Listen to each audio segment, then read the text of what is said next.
Hey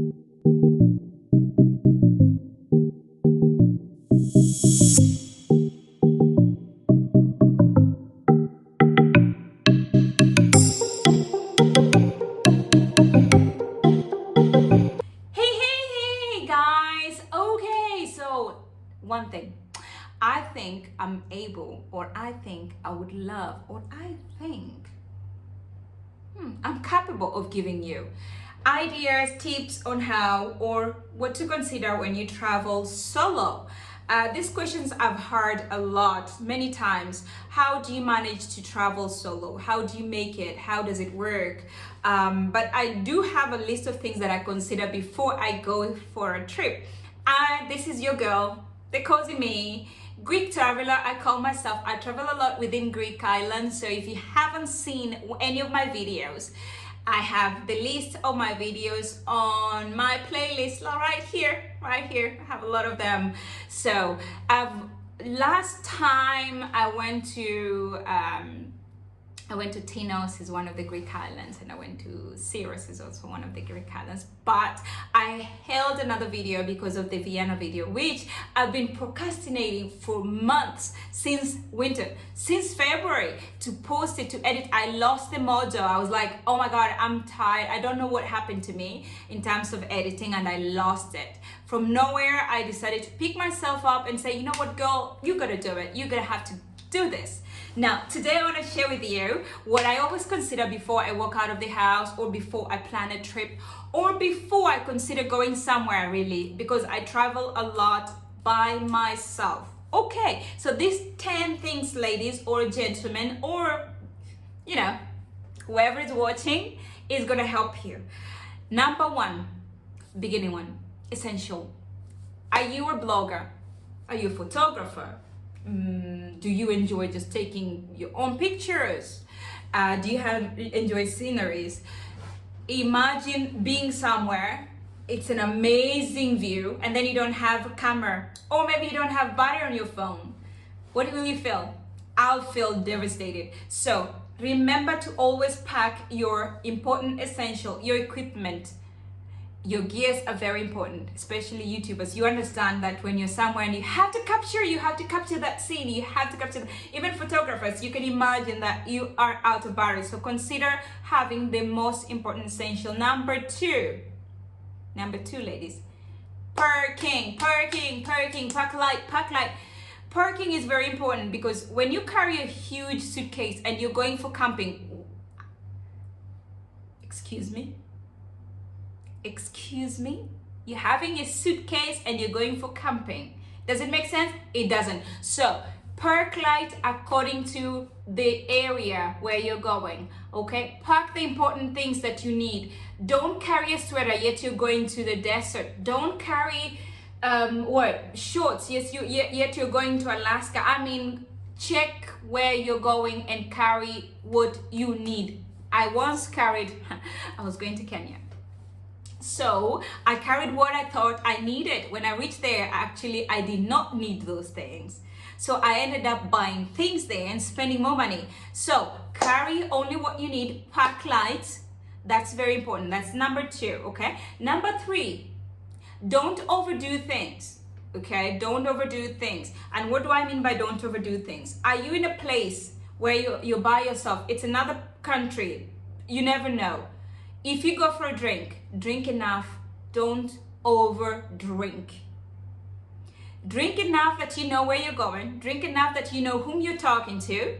Drink enough to know the conversation that you're carrying on, okay? So drink enough for your body, I can say, or maybe your senses, maybe. So don't overdo it, okay? Now that's number three, right? Number four, have a program, guys. Have a program. It's very important. It's a holiday, yes, you're going to have fun, you're going to be free, right? But have some kind of a program. What you're gonna do in the day, what time you will wake up. Okay, fine, we all like not to put an alarm, but at least you have a program that I will wake up at this time and I will go to this place and I will go to. Have a program, okay? I would suggest to have a program. That's number four, right? Number five is gonna be for those, if you know that you're not comfortable to be alone, okay, if you know that you're not comfortable to be alone, so I would suggest to book hostels. People have very bad idea about hostels. Actually, it's the best place. There are hostels for women that are really, really good, safe, even mixed hostels, and they're really, really clean. They're really good. You can always be there. Why I say hostels, you know, maybe you find someone you're going hiking with towards this direction. They know where they're going. You have no idea. You had to follow them up.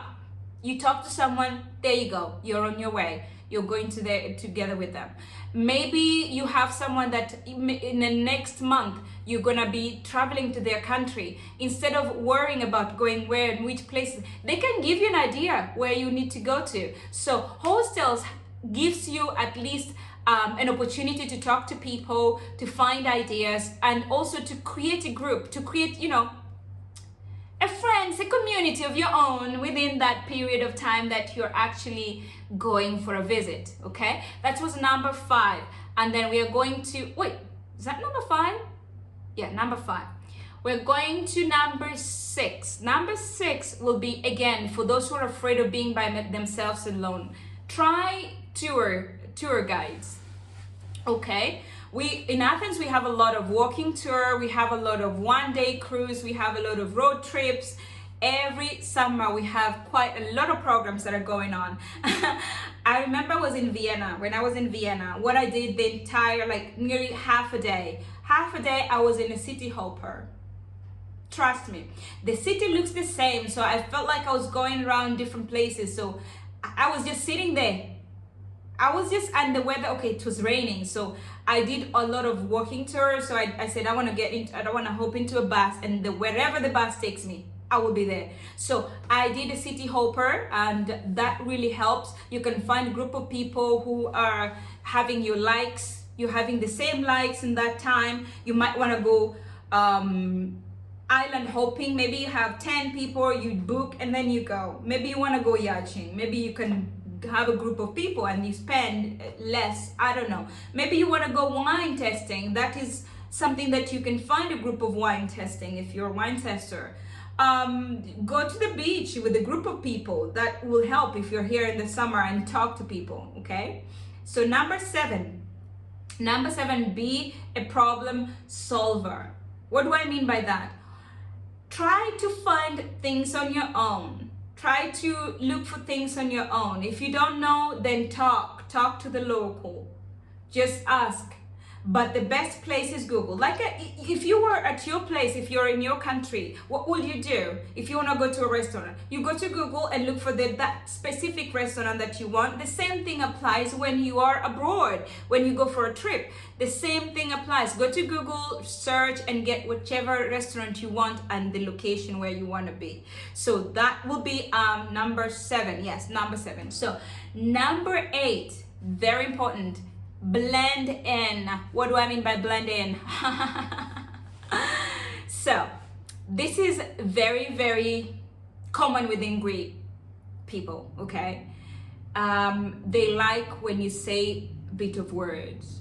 Kalimera, kalispera, tikanis, melene, popuise, popapa. They like these things. So if they hear you say search words, something, they don't care.